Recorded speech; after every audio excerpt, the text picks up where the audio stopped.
नमस्कार दोस्तों, मैं दीपक शर्मा अंग्रेज आपका स्वागत करता हूं द लीगल चैम्बर में। अब दोस्तों, आज की इस वीडियो के अंदर हम साल 2024 की एक बिल्कुल लेटेस्ट जजमेंट आप लोगों के लिए लेकर आए हैं। जी हां दोस्तों, अक्सर देखा जाता है कि जब किसी संपत्ति को खरीदा जाता है जिसकी वैल्यू 100 रुपए से ऊपर होती है, तो उस संपत्ति को खरीदने के लिए एक वैलिड रजिस्टर्ड डॉक्यूमेंट का होना अनिवार्य है, जो बात हमें section 54 transfer of property act भी बताता है। अब जब लोग संपत्ति खरीदने के लिए जाते हैं तो वो बेसिकली क्या करते हैं, सब रजिस्ट्रार ऑफिस से जाकर अपनी संपत्ति रजिस्टर करवा लेते हैं। पर दूसरी ओर एक बहुत महत्वपूर्ण चीज होती है जिस पर वो ध्यान नहीं देते, जिसे बोला जाता है स्टैंप ड्यूटी। क्या आपने भी अपनी संपत्ति को खरीदते समय स्टैंप ड्यूटी पे की है? क्या आपने जितनी जेन्युइन स्टैंप ड्यूटी वहां पर बनती थी उतनी ही पे की है? कहीं ऐसा तो नहीं कि आपने भी कोई संपत्ति खरीद ली है पर वहां पर कोई भी स्टैंप ड्यूटी नहीं पे की गई? तो मैं आपको बता दूं, यहां पर साल 2024 में एक बेहद बड़ी जजमेंट आई है, जहां पर यही कहा गया कि अगर सामने वाली पार्टी के दस्तावेजों के अंदर यह कमी पाई जाती है कि उन्होंने प्रॉपर स्टैंप ड्यूटी नहीं पे की, तो दूसरी पार्टी के आवेदन करने के बाद उस सामने वाली पार्टी के जिसने प्रॉपर स्टैंप ड्यूटी नहीं दी है, उनके दस्तावेजों को कंपाउंड कर लिया जाएगा। एक तरीके से देखें तो जब्त कर लिया जाएगा। यानी कि जो व्यक्ति संपत्ति पर मालिकाना हक का दावा करने के लिए कोर्ट में केस कर रहा है, अगर उसी ने प्रॉपर स्टैंप ड्यूटी नहीं पे की तो सामने वाली पार्टी उसके दस्तावेजों को सीधा कंपाउंड करा सकती है। और इससे संबंधित और भी कई चीजें इस लेटेस्ट जजमेंट में क्लियर की गई, जो आज की वीडियो में हम आप लोगों के साथ क्लियर करने वाले हैं।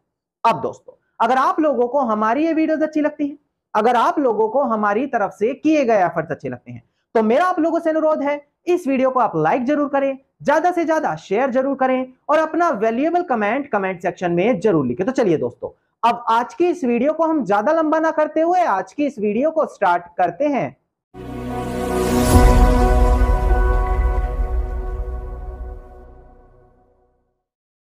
अब दोस्तों, सबसे पहले वीडियो की स्टार्टिंग में एक महत्वपूर्ण जानकारी आप लोगों के साथ शेयर कर ली जाए। देखिए, अगर आप लोगों की कोई भी लीगल समस्या है, अगर आप लोग मेरे थ्रू पर्सनली कंसल्टेशन करना चाह रहे हैं, तो इसी वीडियो के डिस्क्रिप्शन में मैंने आप लोगों को नंबर भी दिया है। उस नंबर पर आप कॉल करके अपनी कॉल बुक कराकर डायरेक्टली मुझसे लीगल एडवाइस पा सकते हैं। अब दोस्तों, हम बढ़ते हैं अपनी आज की इस वीडियो की ओर। देखिए, आज की इस वीडियो में मैं आपको शुरू में ही बता दूं, हम एक बिल्कुल लेटेस्ट जजमेंट, इसके अलावा ऑनरेबल सुप्रीम कोर्ट की एक बेहद बड़ी जजमेंट, ये दोनों जजमेंट यहां पर डिस्कस करने वाले हैं। इसके अलावा जो हमारा इंडियन स्टैंप एक्ट है 1899, उसके कुछ महत्वपूर्ण प्रोविजंस के बारे में बात करेंगे, जिससे आपको यह तो अंदाजा हो जाएगा कि अगर आप संपत्ति खरीदने के लिए जा रहे हैं या संपत्ति के मालिकाना हक को लेकर कोई वाद विवाद है, जहां पर दस्तावेजों की पुष्टि को लेकर कोर्ट में विवाद है, तो ये चीजें वहां पर बड़ी ध्यान से देखनी अनिवार्य है। नहीं तो जिन दस्तावेजों के आधार पर आप खुद को मालिक बता रहे हैं, उन्हीं दस्तावेजों को कोर्ट कंपाउंड कर लेगा। उसके बाद आप वहां पर बहुत बड़ी समस्या में फंस जाएंगे। अब सबसे पहले डिस्प्ले पर आप ध्यान दीजिए, आपको मैं इंडियन स्टैंप एक्ट 1899 का एक बहुत महत्वपूर्ण प्रोविजन क्लियर कर दूं।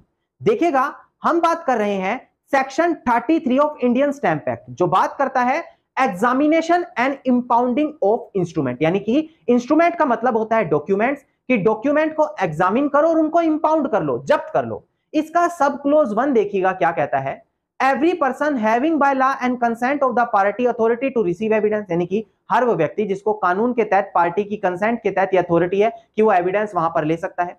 और हर वो व्यक्ति जो चार्ज करता है, किसी पब्लिक ऑफिस को होल्ड करता है, एक्सेप्शन दे दिए कि पुलिस ऑफिसर हम इसमें इंक्लूड नहीं करेंगे।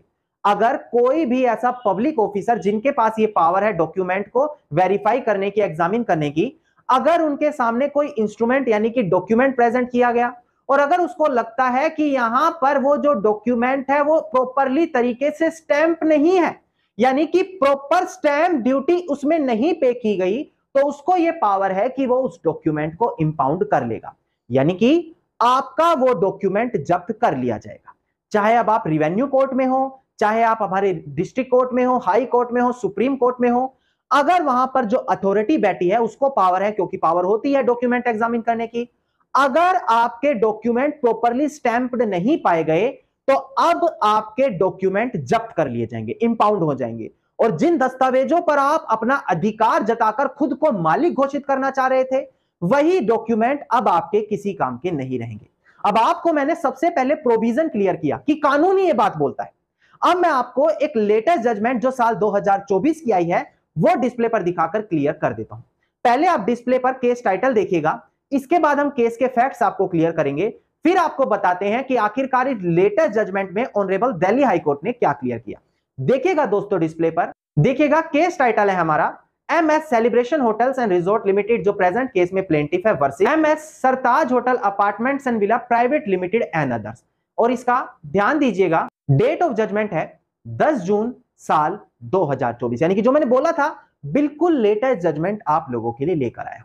अब दोस्तों सबसे पहले आपको जानना अनिवार्य है कि आखिरकार केस में हुआ क्या था। देखिए, प्रेजेंट केस में प्लेंटिफ ने एक एग्रीमेंट टू सेल, एक मेमोरेंडम ऑफ अंडरस्टैंडिंग और एक और एग्रीमेंट कोर्ट में पेश किया, जहां पर suit for specific performance and permanent injunction की मांग की। सूट फॉर स्पेसिफिक परफॉर्मेंस में क्या होता है, अगर आपके पास एग्रीमेंट टू सेल है और दूसरी पार्टी आपके नाम पर रजिस्ट्री नहीं करवा रही, तो आप उस एग्रीमेंट टू सेल के आधार पर रजिस्ट्री करवा सकते हैं सूट फॉर स्पेसिफिक परफॉर्मेंस डालकर।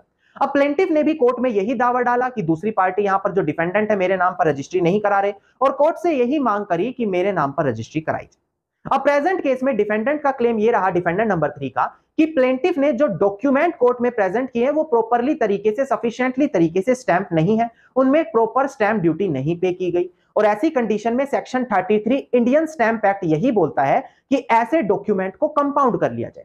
इसके अलावा यहां पर डिफेंडेंट ने कहा कि अगर आप section 54 transfer of property act देखें तो वो बोलता है कि 100 रुपए या उससे ऊपर की कोई वैल्यू की प्रॉपर्टी है तो उसको प्रॉपर रजिस्टर्ड होना अनिवार्य है, जो बात सेक्शन 17 ऑफ रजिस्ट्रेशन एक्ट बोलता है। और इसके अलावा उसमें प्रॉपर स्टैंप ड्यूटी देनी अनिवार्य है, जो बात सेक्शन 23 क्लोज है इंडियन स्टैंप एक्ट 1899 भी बात करता है। बेसिकली डिफेंडेंट का पूरी तरीके से यही क्लेम था कि यहां पर प्लेंटिफ डॉक्यूमेंट तो दिखा रहा है पर यह डॉक्यूमेंट प्रॉपरली तरीके से स्टैंप्ड नहीं है, और अगर ये डॉक्यूमेंट स्टैम्प्ड नहीं है तो इनको एविडेंस के तौर पर एक्सेप्ट नहीं किया जाना चाहिए था, और अगर इनको एविडेंस के तौर पर एक्सेप्ट नहीं किया जाना चाहिए था तो स्टैम्प एक्ट के प्रोविजन के अकॉर्डिंगली इनको कंपाउंड कर लिया जाए और इन डॉक्यूमेंट्स की कोई भी वैल्यू ना रहे। अब इस क्लेम के आने के बाद प्लेंटिफ का कहना है कि जो डिफेंडेंट ये क्लेम कर रहा है कि मेरे डॉक्यूमेंट्स कंपाउंड कर लिए जाएं क्योंकि प्रॉपर स्टैंप ड्यूटी नहीं देगी गई, तो ऐसी कंडीशन में यह चीज शुरू में बोलने की थी।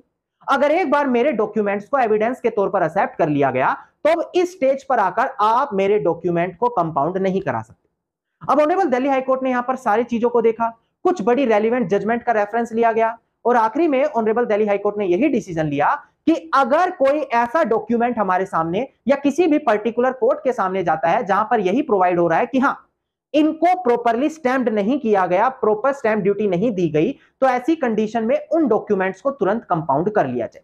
अब एक बार डिस्प्ले पर ध्यान दीजिए, मैं जजमेंट भी डिस्प्ले पर दिखाकर क्लियर कर देता हूं कि आखिरकार बोला क्या गया।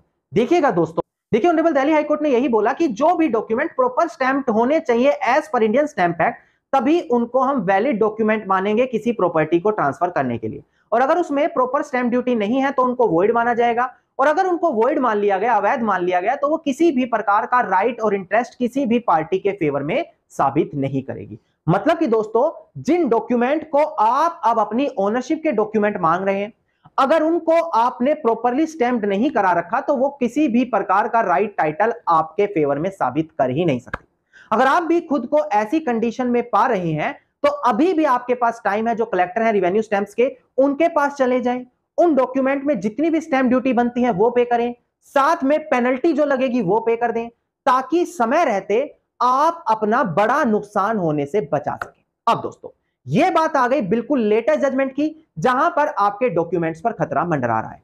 अब एक ऑनरेबल सुप्रीम कोर्ट की बेहद बड़ी जजमेंट है, वो भी मैं आपको क्लियर कर दूं ताकि कंसेप्ट पूरी तरीके से आप लोगों को क्लियर हो जाए। ध्यान दीजिएगा दोस्तों डिस्प्ले पर, इसका केस टाइटल है Vijay versus Union of India and others. इसका सिविल अपील नंबर है 4910/2023 और 29 नवंबर साल 2023 की हमारी जजमेंट है। अब एक बार डिस्प्ले पर आप ध्यान दीजिए कि ऑनरेबल सुप्रीम कोर्ट ने आखिरकार इस रेलिवेंट जजमेंट में क्या क्लियर किया। देखिएगा दोस्तों डिस्प्ले पर, देखिए ऑनरेबल सुप्रीम कोर्ट ने यहां पर यही बात दोहराई कि अगर एक डॉक्यूमेंट जो कानूनी रूप से स्टैम्प्ड होना चाहिए था प्रॉपरली तरीके से, अगर वो सफिशिएंटली स्टैंप नहीं है, मतलब उस पर प्रॉपर स्टैंप ड्यूटी नहीं दी गई, कम स्टैंप ड्यूटी दी गई है, तो ऐसे डॉक्यूमेंट को हम कोर्ट में क्या नहीं करेंगे, अगर उसकी कॉपी दी जा रही है डॉक्यूमेंट की, तो सेकेंडरी एविडेंस के तौर पर वहां पर एक्सेप्ट नहीं किया जाने वाला। यानी कि दोस्तों ओरिजिनल डॉक्यूमेंट दिखा रहे हैं, सामने वाली पार्टी ने क्लेम कर दिया तो वो आपका कंपाउंड हो जाएगा। अगर आप ओरिजिनल ना दिखाकर सिर्फ कॉपी दिखा रहे हैं कि एटलीस्ट कंपाउंड होने से तो हम बचा लें, तो ऐसी कंडीशन में वो सेकेंडरी एविडेंस के तौर पर भी एक्सेप्ट नहीं होगा। क्योंकि अगर किसी डॉक्यूमेंट की, पब्लिक डॉक्यूमेंट की सेकेंडरी कॉपी दी जाती है, कॉपी दी जाती है, तो वो सेकेंडरी एविडेंस के तौर पर according to the Indian evidence act मानी जाती है। तो यहां पर आपको समझ में आ गया कि अगर कोई डॉक्यूमेंट है जिसको प्रॉपरली तरीके से स्टैम्प्ड नहीं कराया गया, तो वो डॉक्यूमेंट कभी भी आपका कोई भी राइट और इंटरेस्ट उस पर एस्टेब्लिश नहीं करा पाएगा। और जैसे ही किसी अधिकारी के नॉलेज में यह बात आती है, आपके उन डॉक्यूमेंट्स को इंपाउंड कर लिया जाएगा। तो आपको क्या करना है, समय रहते ही पेनल्टी के साथ अपनी प्रॉपर स्टैंप ड्यूटी पे कर देनी है, ताकि आप अपना बेहद बड़ा नुकसान होने से बचा सकें और समय रहते ही यहां पर प्रॉपर स्टेप्स ले सकें। धन्यवाद दोस्तों। उम्मीद करता हूं वीडियो में मिली जानकारी आप लोगों के लिए बेहद ज्यादा लाभदायक साबित होगी। अगर वीडियो में मिली जानकारी आप लोगों को अच्छी लगी तो इस वीडियो को आप लाइक, शेयर और कमेंट जरूर कीजिएगा। वीडियो से जुड़ा अगर आपका कोई भी क्वेश्चन है तो आप मुझे कमेंट सेक्शन में भी लिख सकते हैं। इसके अलावा अगर आप लोग मुझसे पर्सनली लीगल एडवाइस लेना चाहते हैं तो इसी वीडियो के डिस्क्रिप्शन में मैंने आप लोगों को नंबर भी दिया है, उस नंबर पर आप कॉल करके अपनी कॉल बुक कराकर डायरेक्टली मुझसे लीगल एडवाइस पा सकते हैं। अगर आप इसी प्रकार की इंफॉर्मेटिव वीडियोस रोजाना पाना चाहते हैं तो चैनल को तुरंत सब्सक्राइब करके नोटिफिकेशन बेल आइकन आप जरूर दबा दें।